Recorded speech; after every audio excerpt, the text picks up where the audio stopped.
The trial of Chad Daybell continuing on, and in the last week, we saw some very compelling testimony from the children of Chad Daybell, the ones that didn't die.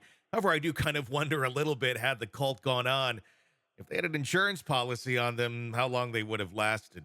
Just my conjecture there. Jennifer Coffindaffer, retired FBI special agent, joining us to discuss another week in this one as we get closer and closer to the end. What's been your takeaways of the kids on the stand? Well, first of all, I agree with your take right out of the gate. Something that crossed my mind is if this would have gone on and they would not have been arrested, who else would have been in jeopardy or gone dark or turned Yeah. into zombies? So, I agree with you there. Yeah. But thankfully, that wasn't the twist it took. I think for me, the biggest point that's happened so far that we were all wondering about, and that is that Chad is not going to take the stand. Mhm. And I quite frankly think that in this case, it's a defense, a bad choice by the defense because they need some sort of Hail Mary. Yeah. This has been so slam dunk. I don't know. I'm surprised. Yeah. Chad's son didn't do him any favors on the stand, changing up his story of I saw her on the couch, I saw her in the bed.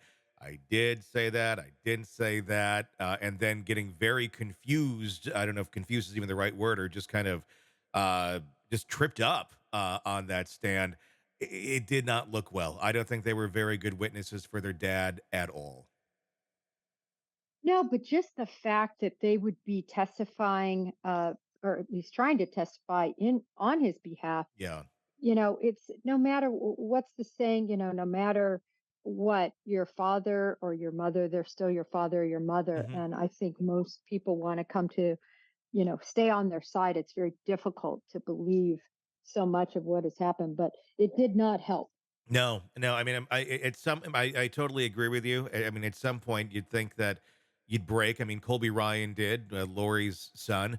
But this is a very different upbringing than Colby had with Lori. Lori really wasn't, the cult member while Colby was a child. These kids grew up with Chad, and basically, when you watch them speak when they're talking, it was very reminiscent to me of watching cult survivors speak, or if you're interviewing someone who is currently in a cult.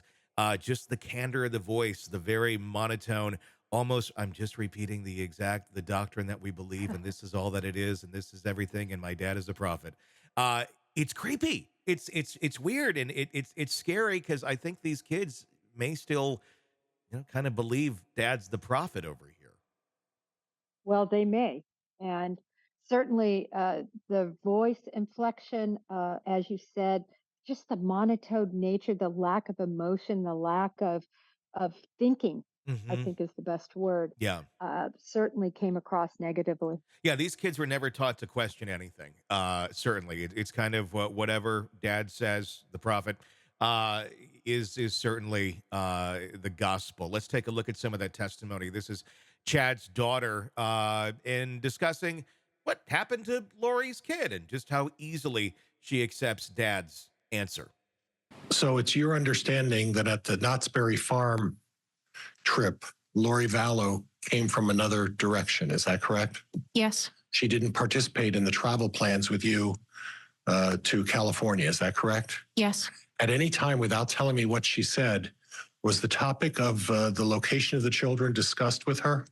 Yes. Okay. At any time, did you and your father ever discuss his knowledge of where the children might be? Yes.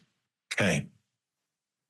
What do you understand your father's knowledge of where the children were located during the time that investigators were looking for them? Objection, Your Honor, calls for hearsay.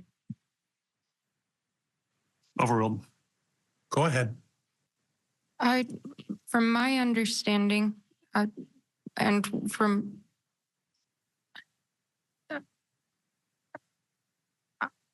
I was told that the children were in a safe place. Okay. And was that understanding through your discussions with your dad? Yes. The children are in a safe place. Something you want to say, like, stop asking me questions. They're in a safe place. They're good. and they just accepted. And I think they still, I don't know, kind of believed it. Yeah, the yes, yes, yes, and then that last moment, backyard, being the ultimate answer as to where they were. Yeah. It's really, uh, it was a pulling teeth type moment, and then Hmm. also a moment of, as you said, kind of a sterile, almost programmed following, seemingly. Yeah, very, very much so. Chad's son was also on the stand this week. Chad's son is almost kind of I mean, I know we have very grainy video out of that courtroom, but it's almost like a mini Chad. His candor, his looks, from what we can see, it's kind of spooky. It's like, God, I hope you don't repeat what your dad likely did. Here's his testimony. Uh, Refuting the claim that he had said that he found his mom on the couch, even though he had actually said that. Do you recall talking to an individual named Micaiah Baglin and telling him you found your mom dead in her bed and your dad gone? I don't recall talking to him about that. Do you recall talking to Cara Briggs, who's now Cara Daybell, and Emma Moss about finding your mom on the couch? I told Kara. She's now my wife. Do you recall telling Cara and or Emma about finding your mom on the couch? I did not tell them that she was on the couch. He seems very much feeling like a mini Chad to me. If I was Cara, this is a plea to you. Get out of that relationship. Run for your life. Have you seen what's happened to everybody else around Chad? If the apple doesn't far fall from the tree, you may be under that tree near the pet cemetery soon in John Pryor's property now. What's your take on him and the kids testifying? Well, again, that stoicness, just the lack of emotion in their voice. I found him very unbelievable. Oh yeah. To be honest, I mean, it was just so rehearsed, so one-lined, and you know, it just seemed like he was doing what he was, or saying what he was told to say. Mm-hmm. Was it saying what he was told to say or believing what he was told to say? Oh, now that's an interesting question. Uh, I don't know. Yeah. I mean, the problem is he switched. Yeah. And so I don't think it's a matter of belief. I think it's a matter of what he thinks will aid his father. Mm-hmm. Because remember, we go from couch to bed, and that isn't something that he believed. Yeah. That's something he said that I think he said truthfully at Yeah. one point. Yeah. Guess the question is who marries into the Daybell family amidst all of this? Like, seems like a good choice. I love him. He's great. I don't know. Compelling. Dangerous choice. Yeah, yeah. Kara, run. We're telling you now, run.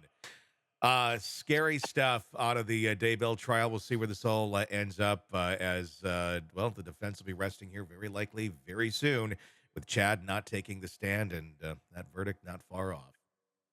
Hey, thanks for checking out the video. Be sure to follow us wherever you download podcasts, and especially Apple Podcasts, where you can get advanced episode and premium content on our premium channel right there. Also, be sure to follow us on social media so you don't miss any breaking updates on the stories that matter to you most. We're on TikTok, X, Instagram, Facebook. Just search Hidden Killers Podcast with Tony Brueski, and you'll find us right there. Again, thanks for watching.